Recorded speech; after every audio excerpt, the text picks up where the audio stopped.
Hey, beautiful listeners, welcome back to Pleasure Principles. I'm your host, Avik, and today we are diving into a topic that strikes at the very heart of relationships: intimacy after betrayal.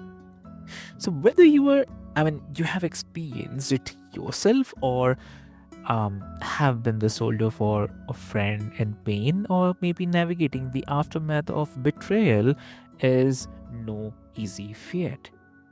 But here's the silver lining: it's also an opportunity for incredible growth, healing, and yes, even rediscovering passion. So, joining me today is someone whose wisdom and expertise in this area is absolutely unparalleled: Andrea Epting. So, welcome to the show, Andrea. Thank you for having me. I'm thrilled to be here. Lovely, lovely. So, Andrea, like before we start our conversation, I'd quickly love to introduce you to all of our listeners. Dear listeners, Andrea is a powerhouse in the field of mental health and the sexual wellness. So, with nearly 2 decades of experience as a certified sex therapist, trauma specialist, and so much more, she's helped countless couples rebuild intimacy, resolve the deep seated trauma, and reignite the spark in their relationships.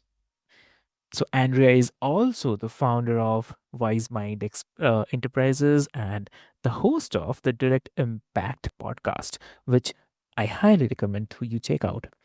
And also, do not forget to subscribe to Pleasure Principles as well. So, Andrea, I'm so much thrilled to have you here today. Welcome to the show. Well, thank you for having me. Lovely, lovely. So, Andrea, uh, when betrayal happens in a relationship, it's like the ground shifts beneath you, right? So, what does the initial stage of healing typically look like for the couples who choose to recommit to each other after such a breach of trust? Yeah. Well, it's going to be different in every relationship situation and scenario because the healing begins with the individual. And then at some point, it becomes appropriate and apparent that both nervous systems can be in the same space and begin to heal together. And that is a process. But I post betrayal, again, depending on, is it a one-time discovery and disclosure, or is it staggered? Has this been happening over decades? Has there been a cycle of abuse involved in this pattern? All of that, those are all questions that we take into consideration when we look at the recovery process, because betrayal trauma is one of the deepest wounds that we'll ever experience as human beings. Yeah. Exactly, exactly. And so so how do you help couples navigate those raw and painful emotions while also staying committed to rebuilding the relationship? Right, right. Well, we ask people in the beginning, early post betrayal, and some people are still in the throes of it, and their nervous system is definitely still in the throes of it, whether they're still being, they're still finding out new information, but just being sometimes under the same roof it's very hard to heal.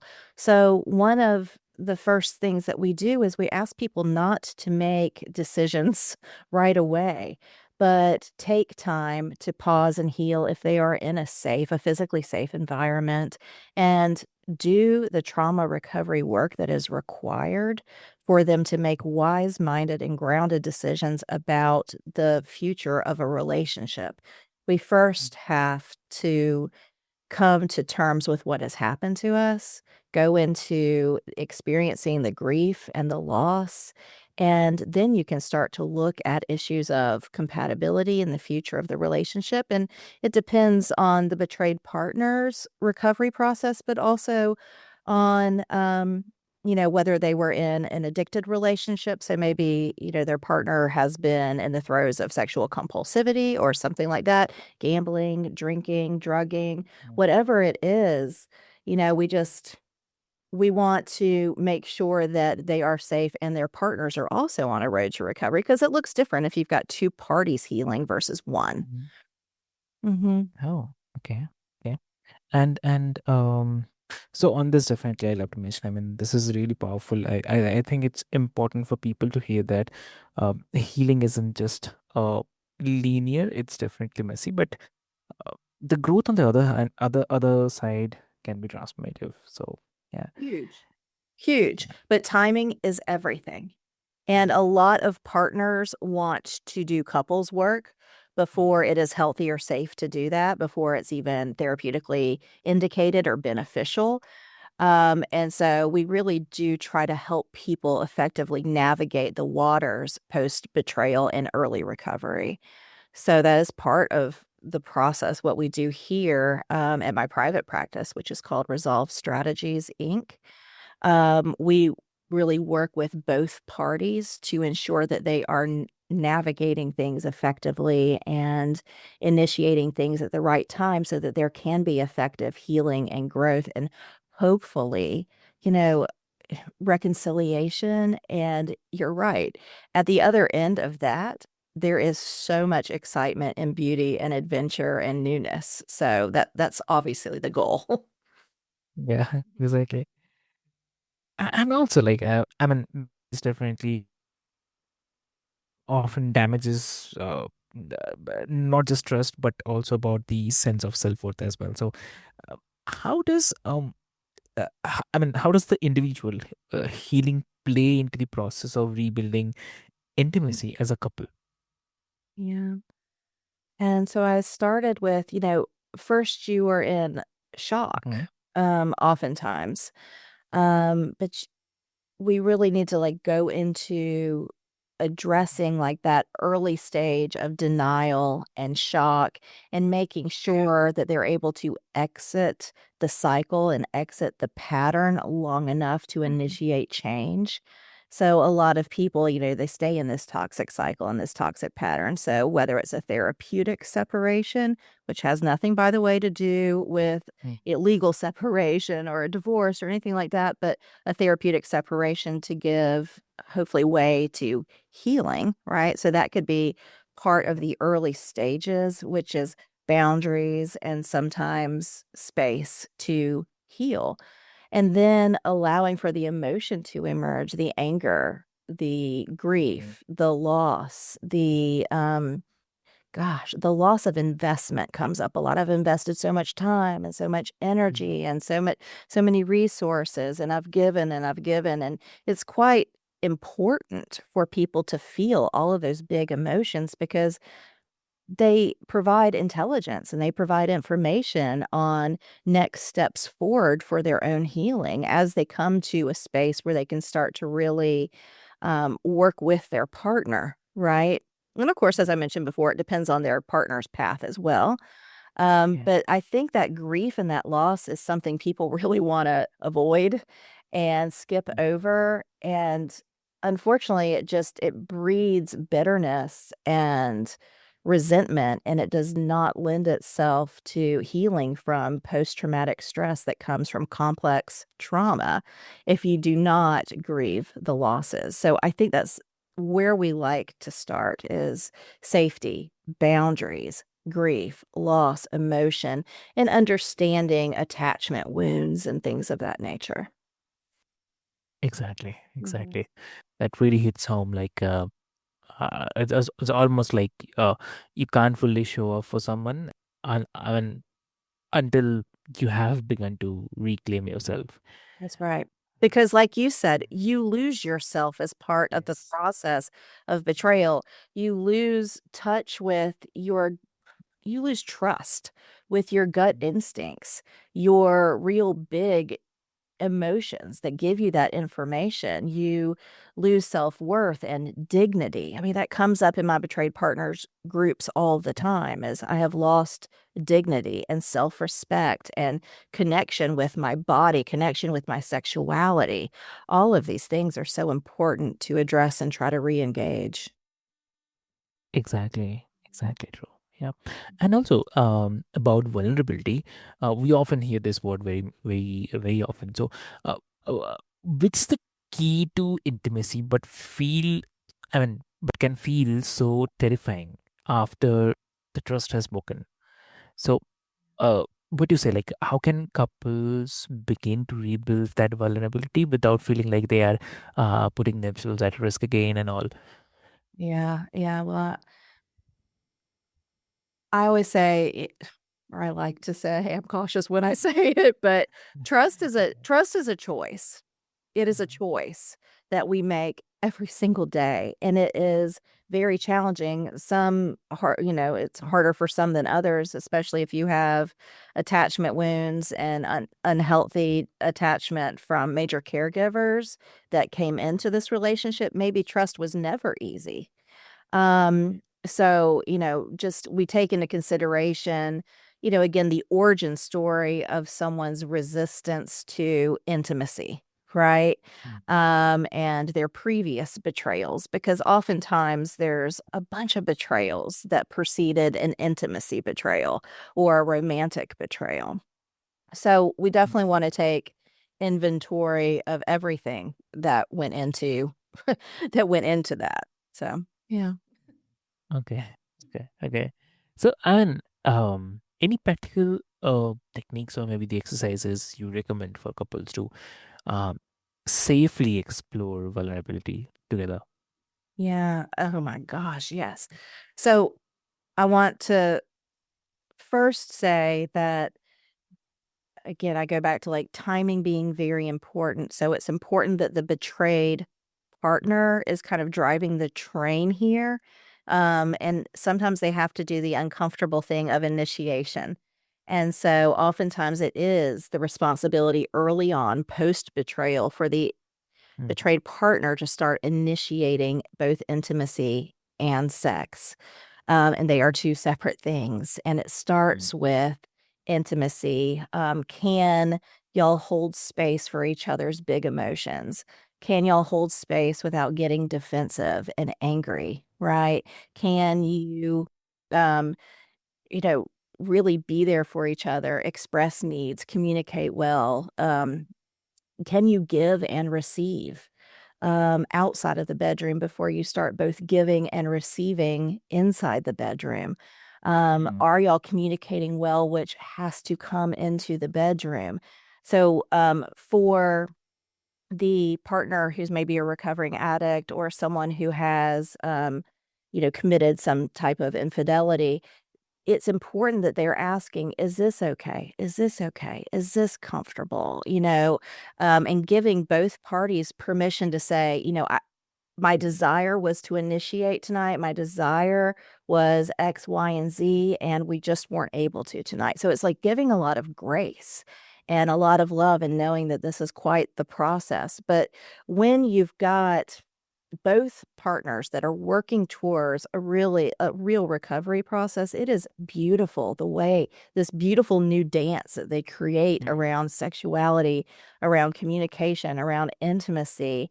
And it's huge, and for the first time, they're starting to ask these questions about likes and dislikes and interests and, you know, what do they wanna bring into the bedroom? What are things that really turn them on? What are things that excite them? What are the things that they love about each other? What were the things that they noticed initially, and what are the things they've grown to love over time? I mean, my gosh, it is powerful. I will say that most of them report, like, this is the first time. This isn't something we're mm. rekindling. It's uncharted territory. Yeah. Exactly. Understood. Mm. And also you specialize in addressing the sexual dysfunction and compulsive behaviors as well. So That's right. how do you I mean, how do these issues intersect with the betrayal? I mean, uh, what can couples do to break those destructive cycles? Yeah. So for your audience, what I most commonly see, um, walk through the door is that we've got a recent discovery, and usually there is a betrayed partner and there is a active addict who is seeking early recovery. And so they both have their recovery process to address and go into. So that's Mhm. typically what we see is somebody with a behavioral addiction, usually sexual compulsivity or some other behavioral addiction that has caused a lot of pain. and suffering and betrayal in the relationship. Essentially, when we first meet people, their relationship or marriage has just blown to smithereens. And so it takes about 18 to 24 months for someone to get really, really rooted and grounded in their recovery process. That's both for the Mhm. betrayed partner and for the recovering addict. But when you're looking at about 6 and 9 and 12 months, they have started to re-engage, not just, you know, with good Mm, communication and care. Um, they've started expressing needs and the trust has rebuilt. They really start to explore for the first time the bedroom. And mm, that is so exciting. It's so important. And reconciliation for a lot of couples, it really is on the table. I mean, sometimes, and it's also extremely healthy, is part of the recovery process. And you've got 2 independent, emotionally independent nervous systems that are all healthy. yeah. Sometimes they look at each other and they're like, "Yeah, I don't think we're compatible. I don't see this being a viable relationship moving forward," and that's fine too. They've discovered themselves. But oftentimes, people do turn towards each other and they see what they fell in love with, and they can get excited about the reconciliation process and building a relationship forward. Yeah. Yeah, yeah. And also like how important is it for the partners to educate themselves on neuroscience of trauma and the intimacy? I think it's important for their Mm-hmm. own healing. Um, Mm-hmm. And at first, when they engage that material, they make it all about the partner who has wounded them. And so we are very careful, again, about how we approach that topic because it's, I think, important for all of us to understand trauma, to understand how addiction develops and forms. It is so common. It is so Mm-hmm. common, and we need to understand that it is the dis-ease or the disease that has caused the betrayal and caused the wound and the injury, not the person. And so that's a really tough separation. We work really hard at that to make sure partners know that it is the disease. Mm-hmm. And that's really hard to accept at first for a lot of people. Um, we work on that, and then eventually when they move into couples therapy, we make sure that the disease or the dysfunction or whatever it is, it could be a mental health disorder, but Mm-hmm. that there's a common language and a common enemy so that they're partners in that recovery process and they can really hold each other accountable in a Mm-hmm. healthy, empathic way. So, I mean, that's part of it. So, I do think it's important. I think it's important that they be educated, but first and foremost for the purposes of their own healing, Mm-hmm. and then to build empathy and understanding for their partners. Lovely, lovely. So, like, for the listeners who might be in the uh, thick of it right now, so whether they are the betrayed or the one who is seeking redemption, Mhm. what's the one piece of advice you would want them to take away from this conversation? Is that there's healing. Mhm. There's healing from this. There's a protocol for this, and healing can be for anybody who is willing. It's not just want to, it's willing Mhm. to. So for anybody who is willing to do the work, oh my gosh, there's healing and there's beauty and there's authenticity and self-discovery that comes through this tough, challenging process. So yes, there is a way out, is what I want them to know. They do not have to continue in the Mhm. cycle that they find themselves in. Exactly. Yeah. Lovely. Mhm. And so, how can they start taking small and meaningful steps towards healing today? Yeah. I think recognizing what stage you're in and offering yourself grace for wherever you find yourself. You might be in pre-contemplation, you might be in denial, you might not be willing to accept, you might feel like you have another 3 or 4 rounds in you. Um, You might be in contemplation, preparation, or an active action, but wherever you find yourself, be there with yourself and offer yourself grace and love. So please pause and love on yourself. And if you're in the throes of addiction or you have a partner who's in that, Mhm. there is help. There is help. And I hope y'all can come to a place of acceptance. Yeah. Wow, lovely. Lovely, Andrea. This has been such a transformative conversation, and thank you so much for sharing your expertise with, I mean, your compassion and your incredible insights with us today. Oh, yeah. Uh, Thank you so much for having me. yeah, and for the listeners, I'd love to mention, like, if you want to dive deeper into Andrea's work, be sure to check out her podcast, Direct Impact, and her incredible resources through Wise Mind Enterprises. And for everyone who is listening, remember that intimacy is all about the connection, and the connection starts with courage. So, uh, if you are going through something similar, then know that you are not alone, and healing is definitely possible. So, if this episode has resonated with you, share it with someone who might need to hear this. And do not forget to rate, review, and subscribe to Pleasure Principles so you do not miss a single episode. So, until next time, stay curious, stay compassionate, and always seek pleasure in life's principles. So, thank you so much.